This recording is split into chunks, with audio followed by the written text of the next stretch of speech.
আচ্ছা, জ্বর নামটা শুনলেই কেমন একটা অস্বস্তি লাগে, তাই না? মনে হয় রে আবার এক অবাঞ্ছিত অতিথি এসে হাজির।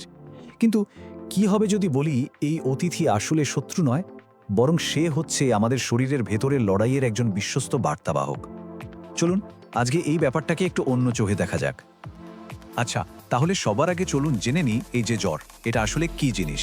মজার ব্যাপার কি জানেন, জ্বর কিন্তু নিজে কোনো রোগ নয়, একদমই না। এটা আসলে শরীরের একটা সিগন্যাল। মানে যখন কোনো ভাইরাস বা ব্যাকটেরিয়া আমাদের শরীরে আক্রমণ করে, তখন আমাদের মস্তিষ্কের একটা অংশ আছে, নাম তার হাইপোথ্যালামাস, সে ঠিক করে যে শরীরের তাপমাত্রাটা একটু বাড়িয়ে দিতে হবে। আর এই যে তাপমাত্রা বেড়ে যাওয়া, এটাই হলো জ্বর।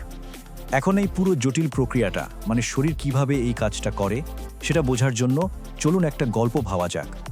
আমাদের শরীরটা একটা বিশাল সুরক্ষিত রাজ্য। তো এই রাজ্যের সুরক্ষার দায়িত্বে কারা আছে? আছে কোটি কোটি সৈনিক, আর এরাই হলো আমাদের শ্বেত রক্তকণিকা।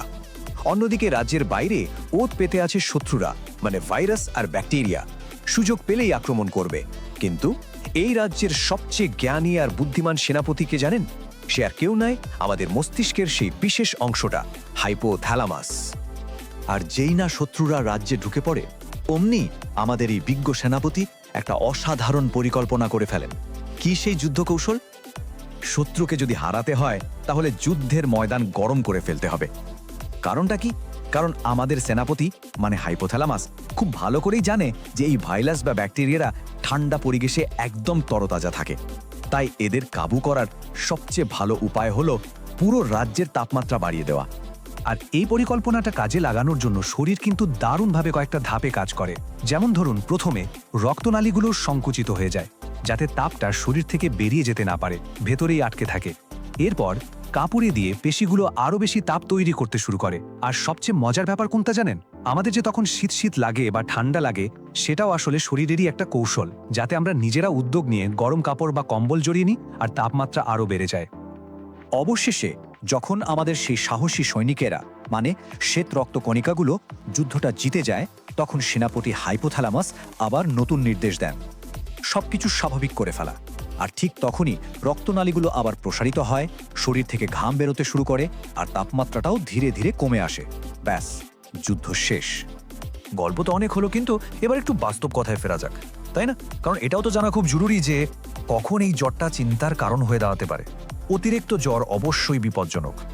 বিশেষ করে শিশুদের ক্ষেত্রে তাপমাত্রা যদি 102 ডিগ্রি ফ্যারানহাইটের বেশি হয়ে যায়, আর প্রাপ্তবয়স্কদের ক্ষেত্রে সেটা যদি 103 ডিগ্রির ওপরে ওঠে, তাহলে কিন্তু আর একদম দেরি করা চলবে না।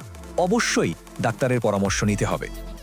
শুধু যে তাপমাত্রা তাই কিন্তু নয়, আরও কিছু লক্ষণ বা সতর্ক সংকেত আছে যেগুলোর দিকে নজর রাখাটা খুব দরকার। যেমন জ্বরটা যদি 3 দিনের বেশি থেকে যায়, কিংবা এর সাথে যদি খিঁচুনি, খুব তীব্র মাথা ব্যথা বা একদম অসহ্য শরীর ব্যথার মতো কিছু দেখা যায়, তাহলেও কিন্তু এক মুহূর্ত দেরি করা ঠিক হবে না। এই কথাটা কিন্তু আমাদের সবার খুব ভালোভাবে মনে রাখা দরকার।